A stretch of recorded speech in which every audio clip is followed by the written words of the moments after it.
She was mid-sentence when I opened the trunk and tossed her favorite jacket onto the pavement. That was the moment she realized I wasn't bluffing. It was the beige one. The one she always wore when she wanted to look expensive but effortless. The one she used on weekends when she'd disappear for yoga and return smelling like cologne I didn't own. 5 minutes earlier, she'd leaned across the hood of the car and told her brother, "I could leave this marriage whenever I want. Don't tempt me." She said it like it was funny. Like our relationship was some Netflix show she could pause, rewind, or unsubscribe from when it got too real. Her brother laughed. I didn't. She looked at me sideways. "Oh my God, don't be dramatic, Sawyer. It's a joke." But here's the thing, it wasn't. And she knew it. I didn't say a word. I just walked to the car, popped the trunk, and started pulling out her overnight bag. Then the cosmetics case. Then the jacket. That's when the smirk started to slip off her face. "Seriously," she said. "You're doing this in front of my family?" I didn't answer. I just picked up her phone from the center console, held it up, and finally said, "Does Alec know you call it a joke?" Her face changed. I mean, really changed. It was like watching a light switch flick from smug to panic. She lunged for the phone. "Give me that." Too late. I'd already seen the messages. The photo. The stupid voice memo. Her whispering, "Next weekend can't come fast enough." I backed away. I didn't yell. I didn't throw anything. I just stood there, in the middle of her parents' driveway, holding the phone like a dead bird. Her mother came out, asking what was going on. Her father hovered behind, arms crossed, watching me like I was the problem. She turned on the tears fast. "He's trying to embarrass me. This is what I deal with," she sobbed. I couldn't even laugh. I just opened her suitcase, dropped the phone in, zipped it shut, and rolled it to the edge of the porch. "You said you could leave any time," I told her. "Congratulations. This is any time." I got in the car. I didn't slam the door. I didn't peel out. I just drove away. And yeah, I cried in the Wendy's parking lot 10 minutes later. I'm not gonna lie, but that was nothing compared to what I found when I got home. Because back at the house, on the guest room bed, was something I wasn't supposed to see. And it wasn't just proof she cheated. It was something worse. Something I'd never be able to unsee. When I got back to the house, I wasn't even thinking straight. My hands were shaking so bad, I nearly dropped the keys twice. I unlocked the door, walked inside, and for the first few seconds, I just stood there in the hallway. It was quiet. Too quiet. No perfume scent. No annoying hum of her essential oil diffuser. Just silence, and the faint ticking of the stupid cat-shaped wall clock her mother gave us as a housewarming gift. I went straight to the guest room. I don't even know why. Instinct, maybe. Or maybe because it was the one place she thought I never looked. We never used that room for anything. Just storage, random gift bags, boxes of holiday crap. But when I opened the door, I knew immediately something was off. The bed was too perfect. Not a single wrinkle in the duvet, except for one. A sharp crease across the middle like someone had recently sat on it. On the pillow was a scarf. Not hers. I picked it up. It still smelled like aftershave and not mine. That was the first punch. The second? That came when I noticed the small black pouch tucked half under the mattress. I pulled it out. Inside was a burner phone. A literal burner phone. Who even uses those anymore unless they're selling drugs or cheating? I opened it, and it powered right on. No passcode. Bold move. There were only 4 contacts. No names. Just emojis, a flame, a lock, a camera, and a black heart. I opened the messages. I wish I hadn't. The camera one? It was Alec. No doubt about it. Photos of hotel key cards. Bathroom mirror selfies. Her feet, on his dashboard. Who the hell takes pictures of their feet with another man unless they want to humiliate you on a spiritual level? And then I saw the calendar app. She had dates marked off like it was some twisted advent countdown. Except instead of counting down to Christmas, it was to some trip. A trip she never told me about. Booked right after our anniversary. I sat on the edge of the bed and just stared. I couldn't even cry. It was too surreal. This wasn't just a fling. This was a plan. An escape route. A whole secret life built inside the walls of my house. I went to our bedroom, pulled out her suitcase again, and this time I really packed. Not just clothes, everything. Her jewelry, her laptop charger, the random crystal she claimed was for balance. I dumped it all in. I even tossed in the cat-shaped clock. Let her stare at it like I've had to for 3 years. And then, like a masochist, I opened her laptop. I shouldn't have. I know I shouldn't have. But I did. There were emails. She had an email folder literally named Crescent Moon Alt Life. Who names something like that unless they know they're a villain? And that's where I found the final nail. An email thread between her and Alec. Title, Plan B. In it, she said, word for word, "If he ever finds out, I'll just play the victim. He cries easily. It'll work." That's when something inside me just turned off. The sadness, the begging, the hoping she'd explain. Gone. She wanted out? Then I'd show her what out really looked like. And I hadn't even gotten to the best part yet. Because while she was still playing innocent at her parents' house, I was about to send a message that would ruin everything she'd built behind my back. I didn't sleep that night. Not even a second. I just sat on the floor beside the half-zipped suitcase, staring at the glow of her laptop like it was radioactive. My brain kept looping that sentence over and over. He cries easily. It'll work. Like I'm just some pathetic, weepy pawn in her little game. And maybe I was. Maybe I had been. But not anymore. Around 3 a.m., I finally stood up. My legs were stiff. My chest felt hollow. But I knew what I had to do. If she wanted to pretend to the world that she was the victim, I needed to get ahead of her. Not with revenge. Not yet. Just truth. Cold, undeniable truth. So I copied everything. The burner phone photos. The emails. The voice memos. Yes, she actually recorded herself giggling while telling Alec she had manipulation down to a science. It made me sick. I uploaded it all to a private drive and labeled it, "If she twists the story, open this." I didn't even know what I'd do with it. I just needed a lifeline, something to hold on to if the storm hit. By morning, she still wasn't home.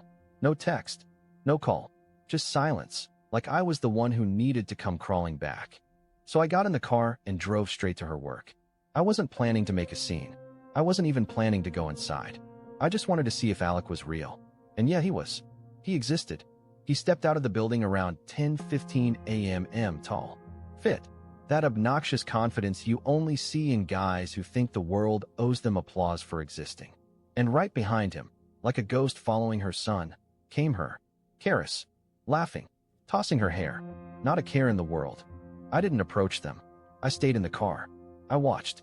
And when Alec turned to say goodbye, she kissed him. On the cheek. Quick. But too familiar. Too comfortable. I didn't feel rage. I didn't feel heartbreak. I felt clarity.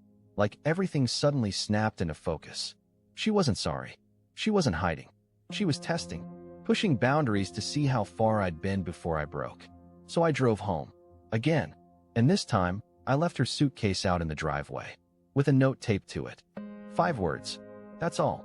You're free. So go live. An hour later, the doorbell rang. I didn't answer. I watched from the upstairs window as she stood there, staring at the suitcase like it was some kind of bomb. She read the note, then glanced around like she thought she was being pranked. She knocked. Once. Twice. Then she shouted, "Sawyer, this is ridiculous." I didn't move. Then her phone buzzed. I could see her check it. And that's when her face changed. Completely. Because I'd sent the first message. Not to her. To Alec's wife. And if Karis thought she could control the fallout, she had no idea what was coming next. When I tell you her face drained of color, I mean it. Like someone flipped a switch and pulled every ounce of smug right out of her bones. She stood there, frozen, phone still in her hand, eyes locked on the screen. She didn't even knock again. Just turned, grabbed the handle of her suitcase, and wheeled it back toward her car like a ghost. I didn't smile. I didn't celebrate. I just watched from behind the blinds as the cracks finally started to show. That was the first domino. Because what she didn't know, and Alec definitely didn't know, was that I didn't just send one message. I sent 4. One to Alec's wife. One to their company's HR department. One to her cousin, the same one she laughed with while mocking me. And one to myself, with everything backed up and time-stamped, in case they try to play victim later. It was all unfolding faster than I expected. Alec's wife replied first. A simple message, "I've known. But thank you. Now I have proof." I swear, that line hit me harder than anything Karis ever said. I've known. That poor woman had been living her own version of hell, just like me, pretending everything was fine because that's what people expect. Around noon, I got the next hit. Karis blew up my phone. 15 calls in a row, no voicemail, just panic. I ignored all of them. Then came the texts. "Karis, Sawyer, what did you do?" "Karis, you're going too far. You're ruining everything. Karis, please. Let's talk. Just talk. Karis, do you understand what you've done? Karis, you're destroying my career. That one made me laugh. She wasn't worried about us. About me. About our marriage. No, it was always about her image. Her job. Her next move. Then came the one that stopped me cold. Karis, you think you're the only one with dirt. I sat back in my chair. What did that mean? Was she bluffing? What could she possibly have? I hadn't done anything wrong. I'd been boringly loyal. Pathetically patient. Unless she'd been planning something deeper. Something darker. And suddenly I remembered the camera. 2 months ago, she insisted we get a home security camera. Just for safety, she said. You're gone during the day, and I like knowing I'm not alone. But she was never alone. That's the part that stuck in my chest like glass. I pulled up the camera app. She'd set it up on her laptop, but I had the password saved too. I hadn't checked it in weeks, never had a reason. But now, my hands were sweating as I logged in. There were dozens of clips. Most were just her walking in and out. Boring. But then, one from a Thursday 2 weeks ago, 11:32 a.m. The camera was angled slightly wrong, tilted toward the hallway. Not where I'd left it, but it still caught the edge of the bedroom door. And from that crack, I saw movement. 2 shadows. Hers and someone taller. I skipped forward. 11:41 a.m. A hand, a man's hand, reached out from the door, holding her waist. She laughed. Loud. Unfiltered. Not the fake laugh she gave me. The real one. The one she used to save for people she wanted to impress. The clip ended with her walking out in just a t-shirt and socks, holding 2 glasses of wine at 11 in the morning. So no, I wasn't crazy. I hadn't imagined any of it. But now I had video. And while she was scrambling to clean up the mess, I was preparing for something bigger. Because I wasn't just going to expose her lies. I was going to make sure she never had a place to hide again. By that evening, something had shifted in her. The texts stopped coming. No more calls. Just pure, eerie silence. It felt unnatural, like the air before a storm.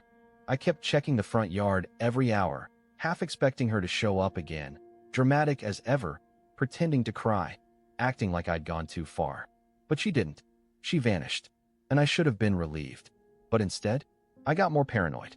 That last message, you think you're the only one with dirt. It kept looping in my head, and I started asking myself questions I never thought I'd ask. What if she had set something up? What if she'd been planning this longer than I realized? I went back through everything, texts, old photos, even our shared calendar. And that's when I saw it. A recurring entry every third Thursday labeled Client Dinner, Keller Group. Always at 7 p.m., always networking. Except, I remembered one of those nights. It was raining. She came home soaked, but didn't smell like food, or wine, or even rain. She smelled like his cologne, the same one I caught on the scarf in the guest room. I know because I sprayed every single bottle I could find at a department store like a maniac until I found the match. I felt sick, but it wasn't even the cheating anymore. That part had sunk in already. No, this was something else. This was strategy. She hadn't just slipped up. She'd been building a parallel life, one with a believable schedule, regular client dinners, and just enough space for me that I wouldn't notice the cracks. I checked my email next, just to be thorough. I didn't expect to find anything, but tucked into the spam folder, buried under 3 weeks of junk, was a message from an unknown address. No name, no subject line. I opened it. All it said was, "She told him you hit her. Watch your back." I blinked. Reread it. Again. My brain couldn't even process it at first. But then everything clicked at once. That's why she was so calm. That's why the silence felt dangerous. Because she was building a counterstory. A trap. And then I remembered the bruise. 2 weeks ago, she came home from one of her dinners with a dark mark near her ribs. I asked her what happened, and she told me she slipped trying to reach for the top cabinet. I believed her. I even laughed and offered to install a step stool. But now I could see the threads. She used that, twisted it, told Alec, or maybe someone else, that I'd done it. Maybe even told HR. Maybe even the cops. My heart dropped into my stomach. I sat in the hallway, back against the wall, just staring at the floor. I hadn't done anything. I hadn't even raised my voice during arguments. But if she was desperate enough, manipulative enough, she could spin anything. And what would I have to fight that? Her word against mine? In today's world? So I made a decision. I packed the essentials, laptop, documents, all the backups I'd made, copies of the camera footage, the burner phone, everything. I put it in a duffel and locked it in the trunk. Then I called my cousin Jonah. We barely talked, but he had a cabin 3 hours out. He owed me a favor. No questions asked. I wasn't running. Not yet. But I needed space. I needed safety. Because this wasn't just betrayal anymore, it was war. And she had started rewriting the story. But I still had something she didn't know about. Something she forgot the cameras caught. And once I showed that to the right person, her lies wouldn't just fall apart. They'd collapse like a house made of matchsticks. I didn't tell anyone I was leaving. I didn't leave a note, didn't post online, didn't even tell my own brother. I just grabbed the duffel, threw on a hoodie, and drove. I didn't breathe easy until I hit the county line. Every car behind me looked suspicious. Every slow-driving SUV made me glance at my rearview mirror for too long. I know how it sounds. I sound insane. I get it. But when someone you shared a bed with starts turning your life into a setup, you stop assuming anything's normal. I got to Jonah's cabin just before dark. He was out of town, like I'd hoped. The key was still taped behind the breaker box like he said. The place smelled like dust and firewood. I didn't care. It was quiet. No doorbell. No scent of her perfume on the couch. No echo of her voice in the kitchen. Just quiet. I dropped the bag on the couch, plugged in my laptop, and went straight back into the security footage archives. I needed to find the piece she forgot. The part she wouldn't expect me to have. And I did. It was almost poetic. 3 days before the client dinner, she was in our bedroom alone, talking on speakerphone. She didn't know the camera picked up audio. She must have bumped the setting during a software update. And there it was, her voice, crystal clear, saying, "I told him I slipped, but it'll work better if he gets mad. Just poke him until he cracks." That was it. That one line. She was trying to bait me, emotionally manipulate me into blowing up so she could sell the victim narrative. My hands shook as I saved the clip and made 3 separate backups. Then I added it to the If She Twists the Story drive. I stared at that folder. It didn't feel like revenge. It felt like insurance. But even with all that, I couldn't shake the dread in my chest. It had been 2 days of silence from her. No new texts, no calls. I checked her social media. Nothing. Dead quiet. But Alex's wife? She messaged me again. She said, "Thank you. I left. He's still trying to blame you. I know what she's doing. They're trying to flip the narrative. Just be careful. She's scared now. And dangerous." That last word hit me hard. Dangerous. That's not a word you use lightly. That's not, "she's sad," or "she's unstable." That's another level. And suddenly I realized, I had no clue who Karis really was. I thought I'd married someone cold, maybe selfish. But I hadn't considered something worse. Someone calculated enough to destroy people just to walk away looking like the one who was wronged. That night, around 2:17 a.m., someone knocked on the cabin door. 3 short knocks. Then silence. I didn't move. I didn't breathe. My heart slammed in my chest like a hammer. I hadn't told anyone I was here. No GPS. No tracker. I'd wiped my location data. How? Another knock. I grabbed my phone. No signal. Of course. I checked the peephole. Nothing. Just darkness. But when I opened the laptop again, I saw it. Someone had tried to access the shared folder. Someone with an IP from my home city. Not a hack, a link click. Someone I'd sent it to. But the name wasn't one I recognized. It wasn't Alex's wife. Wasn't HR. It was new. That's when I understood. Karis wasn't just trying to protect herself. She was preparing a new phase. And I had a sinking feeling it wasn't just about divorce anymore. I didn't sleep that night. Not even a minute. I sat on the cabin floor with a kitchen knife in one hand and my laptop glowing in the dark like some sort of lifeline. I must have replayed that knock at the door in my head 1,000 times. 3 knocks. Then nothing. Not even footsteps. And the worst part? When I finally opened the door at sunrise, there was nothing there. No footprints in the frost. No tire tracks. Just an empty clearing and the sound of my own breath. It didn't make sense. No one knew I was here. No one. Not even my cousin had texted since I arrived. So either I was losing it, or someone wanted me to believe I was. I opened the laptop and checked the link history again. That unfamiliar IP address. It wasn't just from my hometown. I did a deeper lookup. It was traced back to a university campus just 30 minutes from where Karis's sister taught night classes. And guess what her sister had always hated about me? "He's too sensitive," she said once. Too weak. Not a match for Karis. They were building something. A coordinated image. Emotional instability. Isolation. Maybe even violence. A full psychological profile they could weaponize. I knew how this would play if I didn't act. They'd say I'd snapped. That I'd run off, unstable. That I was dangerous, obsessive, emotionally unpredictable. They were building a paper trail without ever filing a thing. Just planting whispers. Shaping the perception. I had no proof of the knock. No witness. No cell service. No security cameras this far out. It was the perfect place for someone to make me vanish, or make it look like I'd vanished on my own. I packed. Fast. Threw everything back into the bag, slammed the laptop shut, and drove.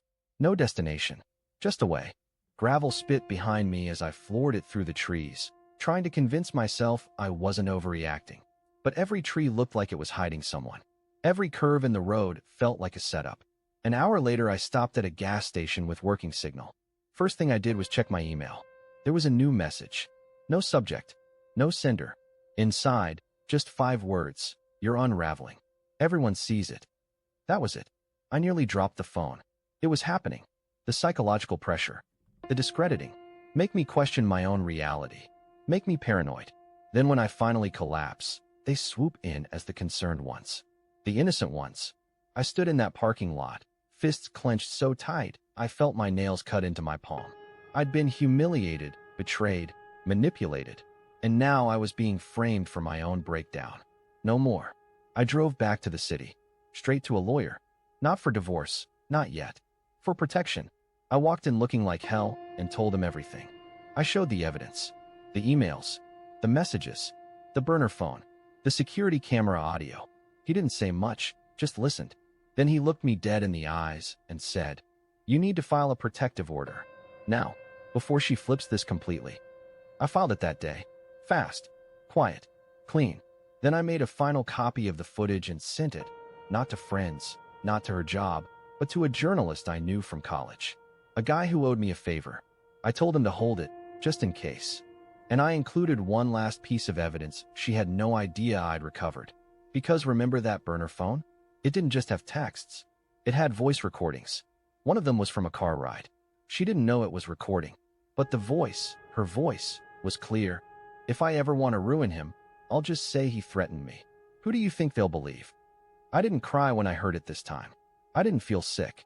I felt ready. Because now I wasn't just trying to survive her lies. I was going to end them. The hearing was quiet. No yelling. No dramatics. Just me, my lawyer, and her. Karis, sitting across the room like nothing had happened. Her expression was composed, smooth, like she still believed she was ahead of me.